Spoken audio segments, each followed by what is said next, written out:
नमस्ते दोस्तों, आप सबका हमारे YouTube चैनल पर स्वागत है। तो हमने 6 जून 2021 को हमने आम की गुठलियों को किस तरह से उगाना चाहिए तो उसके हमने वीडियोस डाले थे। आपने देखे होंगे हमारे प्लेलिस्ट में। तभी भी मैं इस वीडियो में ही उसको आगे कंटिन्यू करूँगा, मतलब जॉइंट करके फिर से। अगर जिन्होंने नहीं देखा हो तो वहाँ आप देख सकते। आपको पहले रिजल्ट दिखेगा, यहाँ जो अभी शो करने वाला हूँ आपको। रिजल्ट के बाद में किस तरह से आप किस तरह से आम की गुठलियों से पेड़ तैयार कर सकते, यहाँ आगे के इसी में अटैचमेंट रहेगा। तो ये देखिए, हमने 6 जून को किया था 2021। आज है 15 जून 2021, मतलब 11 दिन में आप देख सकते हैं। तो हमने यहाँ 2 मेथड से लगाया था, तो आप वहाँ वीडियो में देख लेंगे। अभी जो इसके साथ में अटैच करूँगा मैं, किस तरह से आप दो मेथड है, तो किस तरह से आपको शो करना है, मतलब लगाना है और पेड़ उगा सकते हैं आम का। देखिए, तो यहाँ 11 दिन का रिजल्ट है, आप देख सकते हैं। यहाँ एक है और ये एक, देखिए आपको यहाँ दिख रहा है आम की गुठली, आप देख सकते हैं यहाँ गुठली, और ये रहा इसका पेड़। अभी देखिए बहुत फास्ट ग्रोथ हो गई। 11 दिन का रिजल्ट है मात्र। तो आप आगे के इस वीडियो के आगे में आप देखेंगे किस तरह से आपको जल्दी अगर ग्रो करना है सीड से प्लांट आम का, तो आप यहाँ वीडियो आगे अटैच कर रहा हूँ, तो वहाँ देख लीजिए।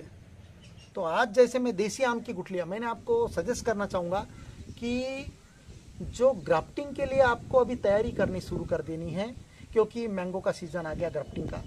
तो मैंगो की गुठलियाँ कहाँ से लाओगी? इस वर्ष देसी आम की गुठलियाँ मार्केट में बहुत अवेलेबल है। आसो देसी का फ्रूटिंग बहुत जगह बहुत ज़बरदस्त प्रमाण में हुआ है। तो देसी की गुठलियाँ की खासियत मैं आपको बताना चाहूँगा। गोल आकार की रहती है और सॉलिड रहती है, भरी हुई रहती है। इससे डबल भी मोटी साइज की रह सकती है। इसमें एक खासियत है, इसमें ये देखिएगा ऐसी गोलाकार होती है, इससे बड़ा भी साइज होता है। यहाँ थोड़ा छोटा साइज का गुठली है। और दूसरी आपको मैं हाइब्रिड वाली क्वालिटी बताना चाहूँगा। यहाँ गुठली बड़ी है लेकिन चपटी है, देखिएगा यहाँ चपटी है, देखिएगा दोनों में फर्क देखिएगा। यहाँ फुला हुआ है, देखिएगा इनसे, तो यहाँ गुठली फुली हुई है, मोटी है, और यहाँ पतली है। तो इसकी जब जड़ें बनती है दोस्तों, तो इसकी जड़ें एकदम डायरेक्ट सॉइल में जाती है। इसके गोल गोल जड़ें घूमती हुई जाती है, इसलिए इसकी रूट्स जो है हाइब्रिड की वह डायरेक्ट सॉइल जमीन फाड़ के जाती है। लेकिन देसी आम की गुठलियाँ एकदम जो जिसे टैप रूट कहते हैं, सोठ मूड़ जिसे मराठी में कहते हैं, वह सीधा जमीन फाड़ के अंदर जाता है। और इसलिए इसका रेजिस्टेंस पावर जो रहता है देसी गुठली का, हालांकि इससे डबल बड़ी भी देसी गुठली रहती है। मेरे पास में अभी यही वाली गुठलियाँ है, ये छोटा आम साइज था। तो यहाँ तो आप अभी मार्केट से आप जमा कर सकते हैं, या जहाँ भी मैंगो मिलते हैं वहाँ से परचेस कर सकते हैं, या तो ऐसे लोगों को बता के आप जमा कर सकते हैं यहाँ, और इसके आपको सीड लगाने का है। हाय फ्रेंड्स, तो दूसरी चीज़ और मैं बताना चाहूँगा कि भाई हाइब्रिड के सीड्स क्यों ना लगाए, लगा सकते, इस पर भी एक कलमें होती है, ऐसा कुछ नहीं है। लेकिन इसका इम्यूनिटी सिस्टम जो रेजिस्टेंस वो कम होता है देसी के तुलना में, तो इस पर भी सक्सेस होता है, ऐसा कुछ नहीं। लेकिन इसकी उम्र लगभग 40 से 50 साल होगी। तो देसी आम की उम्र जो है अगर उस पर करते हैं तो 100 से 1.5 साल का पौधा आपका हाइब्रिड का टिका हुआ रहेगा और मजबूत रहेगा। तो अभी देखिएगा, अभी इसे हम किस प्रकार उगाना चाहिए। तो दोस्तों इसमें 2 मेथड है उगाने की। एक तो आप इसे बेड बना लीजिए, बेड जमीन लेवल से थोड़ा ऊंचा, बेड जैसी बिस्तर हमारा रहता है वैसा जमीन लेवल से 4 उंगल, ऐसी 4 उंगल ऊंचा बेड बनाइए मिट्टी का, और उस पर इनको बिछा दीजिए। या तो इन्हें, ये जितने भी सीड्स है, आप इन्हें कम से कम 2 से 3 दिन आप डुबो के रखिए पानी में, उसके बाद निकालिएगा और फिर बिछा दीजिएगा नज़दीक नज़दीक नज़दीक नज़दीक। और उसके बाद में उस पर थोड़ी हल्की सी खाद, जो गोबर खाद है, वहाँ फैला दीजिएगा। ज़्यादा नहीं, 2 उंगल लेयर का, इतना 2 उंगल लेयर से ऐसा, इतना यानी लगभग 3 सेंटीमीटर लगभग ऊपर से ऐसा गोबर खाद डाल दीजिए। गोबर खाद जो कंपोस्ट कहते हैं, उसे फैला दीजिए। और उसके बाद में उस पर आप हल्का पत्ता जो है, अगर अवेलेबल है तो, और नहीं होगा तो कोई फर्क नहीं पड़ता, या तनस या जो पत्तियाँ है, सीताफल की पत्तियाँ, नीम की पत्तियाँ, कचरा काड़ी, थोड़ा उसके ऊपर से डाल दीजिए। और उसके बाद में हर दिन आप पानी डालते रहिएगा, स्प्रे कीजिएगा। या तो जो भी समझो जिस प्रकार भी डालना है, हर दिन 2 टाइम सुबह शाम आपको पानी डालना है। तो इस प्रकार सीड से आपको लगभग 30 दिन के बाद में, 25 से 30 दिन के बाद में इसमें से अंकुर निकलना शुरू हो जाएगा दोस्तों। और जैसे अंकुर निकलना शुरू हो गया और आपका पौधा लगभग इतना बड़ा हो गया समझो, कंसिडर करो, तो आप उन्हें उखाड़ कर, अपरूटेड जिसे कहते हैं, उखाड़ लीजिए, गुठली के साथ में उखाड़ने का। और उखाड़ने के पहले आपको पानी डालना है और फिर ही उखाड़ने का है, उंगली पकड़ के ऐसी, या तो किसी लकड़ी से ऐसे निकाल के पूरा रूट के साथ में आपको निकाल लेने का। और फिर पैकेट में आपको इन्हें प्लांट करना है, एक ख्याल में रखिएगा।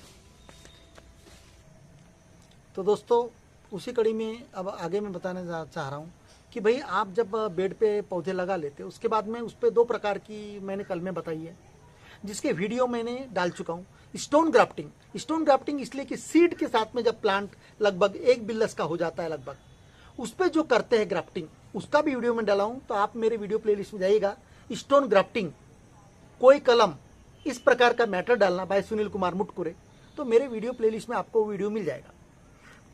उसमें उसका रिजल्ट भी डालो मैंने, यानी रिजल्ट ऑफ स्टोन ग्राफ्टिंग, वो भी देख लीजिएगा। इसके बाद में डबल स्टॉक, यानी 2 गुठलियों को लेके, जो पौधा 2 गुठलियों के प्लांट लेके डबल रूट स्टॉक, वो वाला भी वीडियो डाल चुका हूँ, उसका भी आप कर सकते हैं। उसके बाद में आप ऐसे पौधों को, कुछ लोगों के सवाल आते हैं, सर उनको अपरूटेड करने के बाद में एक साथ एक जगह बैठ के बांधना जरूरी है, या जिस जगह प्लांट है आपका उसी जगह आपका यानी बांधना जरूरी है? तो दोस्तों अगर से आपको इस प्रकार नहीं करना है, आपको जिस जिस जगह ग्राफ्टिंग करने की है उस जगह आप 3-3, 4-4 गुठलियाँ आप जमीन में डाल दीजिएगा, बरसात में वहाँ उगने दीजिएगा, और आराम से अपनी सुविधा के अनुसार उसमें स्टोन ग्राफ्टिंग वहीं के वहीं बांधिएगा, या तो फिर स्टोन ग्राफ्टिंग ना बांधते हुए 1 महीना बाद में जब पत्तों की एक लेयर होने के बाद में दूसरी लेयर होगी बड़े पौधे पे 1 फीट के, तो उस पर बांध सकते हैं।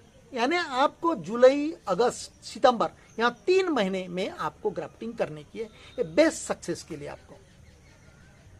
तो दोस्तों देखिएगा, अब ये हो गया तरीका, नेचुरल तरीका, नैसर्गिक तरीका, नेचुरल वे ऑफ जर्मिनेशन, यानी नैसर्गिक प्रकार से किस प्रकार उगाया जाए। लेकिन इसके बावजूद आपको अगर से जल्दी रिजल्ट चाहिए तो एक ये जो टर्फल है, ये आउटर सेल है, इस सेल को आपको कट करके निकालना, इस प्रकार कटर लेना है कोई प्रकार से। अब आपको ये पता चलना चाहिए कि ये जो मुखी है, जिस तरफ से आम फला था वो पोर्शन ये है, और ये टिप है, इसलिए जब बड निकलेगी तो यहाँ से निकलेगी, इसलिए इधर से आपका अगर से डैमेज भी हो गया इधर का पोर्शन तो कोई फर्क नहीं पड़ता। तो ये जो हाइब्रिड सीड्स जो है, हाइब्रिड आम की गुठलियाँ जो पतली रहती है, इसका जो टर्फल निकालना बहुत आसान है। ये देखिएगा, ऐसा कट करिएगा एक तरफ से, इस प्रकार देखिएगा, ये बहुत जल्दी निकल गया, इस प्रकार ये देखिएगा। तो आप पहले गुठलियाँ सुखा लीजिएगा, उसे धो लीजिएगा अच्छी तरीके से। यह मैंने गीली गुठली आपके प्रयोग के लिए बताने जा रहा हूँ। इस प्रकार यह गुठलियाँ आपको, यह नीचे का पार्ट है ऐसा, तो इन्हें आपको गुठलियों को धो लेना है, और धोने के बाद में आपको सुखाने का है। तो इस प्रकार यहाँ मजबूत रहता है थोड़ा सा, तो इस प्रकार यहाँ देखिएगा। अब यह सीड आसानी से निकल जाएगी। अब इसे हम एक तरफ से हमने कट कर लिया, अब यहाँ धीरे से दोस्तों यह निकल गई। यहाँ देखिएगा, इस प्रकार आपको बहुत ईजी जाता है हाइब्रिड के सीड्स के लिए। लेकिन अगर से देसी रहा तो थोड़ी देसी में तकलीफ जाती है दोस्तों। तो अब मैं देसी का भी आपको एक निकाल चुका हूँ, ये देखिएगा सीड। इसे आप रात भर भीगने के लिए रख दीजिएगा पानी में, और उसके बाद में आपको बोना है। तो मैं वो भी निकाल के बताता हूँ आपको। यहाँ जैसी मुखी वाला टॉप का पार्ट है दोस्तों, ये वाला टॉप का पार्ट है, और ये नीचे वाला पार्ट है, समझ में आ ही जाता है। तो नीचे से अगर से ब्रेक भी हुआ, थोड़ा डैमेज भी हुआ, तो कोई फर्क नहीं पड़ता गुठली अगर से, क्योंकि वो गुठली में फूड मटेरियल रहता है जो पौधे के ग्रोथ के लिए काम में आता है। तो मैं थोड़ा इसे सेल के लिए, ये देखिएगा ऐसी थोड़ा कट करने का, धीरे, एक बार आपका अगर सेल निकलना शुरू हो गया तो तकलीफ नहीं जाती। थोड़ा ये इस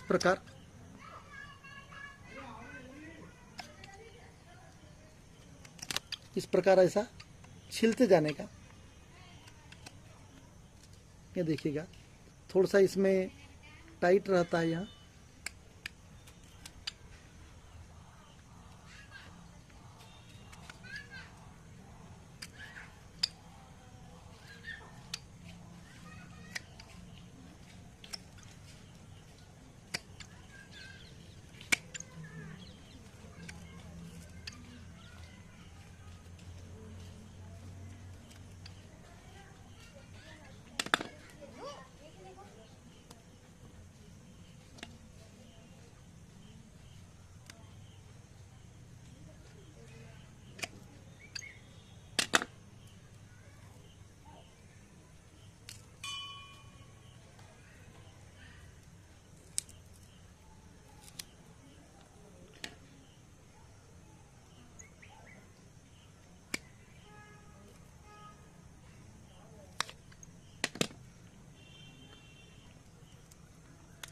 थोड़ा यहाँ मेहनत का काम होता है देसी गुठली में, और आपके पास में अगर कोई ऐसा इक्विपमेंट है जो यानी टर्फल एक तरफ का कम से कम इधर निकालने का, फिर धीरे से इसको खींच लेने का, ये निकल जाता है देखिएगा। और मेन जो रहता है इसका जो मुखी वाला भाग इधर का, वहाँ से बड्स यहाँ रहता है, अंकुर इसका जो बड़ है, और फिर ग्रो होता है। तो देखिएगा दोस्तों, इस प्रकार आपको निकालना है और इसे रात भर भीगने के लिए रखना है और दूसरे दिन आपको बो देना है। तो कंसिडर करो अब। तो दोस्तों इस प्रकार आप सीड का टर्फल निकाल लीजिएगा इजीली, और इसे एक दिन रात भर इसे भीगने के लिए रख दिए।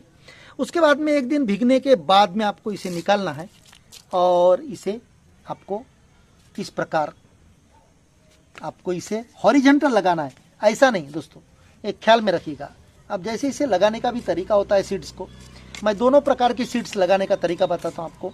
ज़्यादा भी अंदर नहीं लगाना है, ज़्यादा भी अंदर नहीं, ये इस प्रकार हॉरिजॉन्टल लगाना है। ये देखिएगा इस प्रकार, इसे भी हॉरिजॉन्टल रखना है, ऐसा नज़दीक नज़दीक आप रख सकते हैं, इस प्रकार नज़दीक नज़दीक रखिएगा। इस प्रकार इस पे मात्र आपको 2 से 3 सेंटीमीटर इस पे मिट्टी या आपको गोबर खाद ऐसा रखने का है, और उसके ऊपर तनस वगैरह, इसलिए कि जब पानी डालोगे तो ये मट्टी गोबर यहाँ बाहर उड़ेगा नहीं, समझ गए। इसलिए हम जो पत्तियाँ वगैरह का सजेशन देते हैं ऊपर रखने के लिए, कि वो जब माटी या जो मिट्टी जो है या गोबर खाद है वहाँ उसके ऊपर से ना निकले पानी डालते वक्त। तो दोस्तों यहाँ अगर से टर्फल निकाल के आप लगाते हैं तो 10 दिन में आपका प्लांट तैयार हो जाता है। तो यहाँ बेस्ट टेक्निक है। लेकिन तो दोस्तों अब सिंपल वाली जो है कंसीडर करो, विदाउट टर्फल निकाली वाली भी। तो दोस्तों ये देखिएगा, सिंपल वाली भी गुठलियाँ इस प्रकार लगाना है, रो में कंटिन्यू ऐसे लगाना है, ताकि खोदते वक्त आपको तकलीफ ना हो। इस प्रकार क्योंकि जब ऐसी इस प्रकार आप अगर से सीड्स लगाते हो, कंसीडर करो, तो आपको इस पे भी आपको 2 से 3 से तो इस प्रकार आपको लगाना है। तो यह लगभग 1 महीना ये उगने के लिए लेता है, और विदाउट टर्फल वाली 10 दिन लेता है। तो यहाँ 2 प्रोसेस है लगाने का, तो आप यहाँ प्रोसेस इस्तेमाल कीजिए। उसके बाद अपरूटिंग करके आपको पॉकेट में लगाना है तो पॉकेट में लगाइए। और दूसरी चीज़ कि जब आप एक साथ अगर से ज़्यादा पौधे पे ग्राफ्टिंग करना चाहते हैं तो ये पूरे अपरूटिंग करके एक जगह बैठ जाइए कुर्सी लगाकर या तो नीचे, और उसके बाद में जो डिफोलिएटेड सायन आपने लाया है उसका ग्राफ्टिंग कर दीजिए, और ग्राफ्टिंग करने के बाद में उसे प्लांटिंग कीजिए पॉकेट में। तो इसका वीडियो मैं ऑलरेडी डाल चुका हूँ, और मेरे वीडियो प्लेलिस्ट में जाइए और आप वीडियोस देख लीजिए। हाउ टू टेक केयर, उनकी यानी किस प्रकार देखभाल करें, उसके भी वीडियोज है ऑलरेडी, मैं डबल रिपीट नहीं करना चाहूँगा। फिर भी इसके बाद में उगने के बाद में एक बार आपके याद के लिए ये सभी वीडियोज एक सिंगल जरूर डालूंगा। Thank you.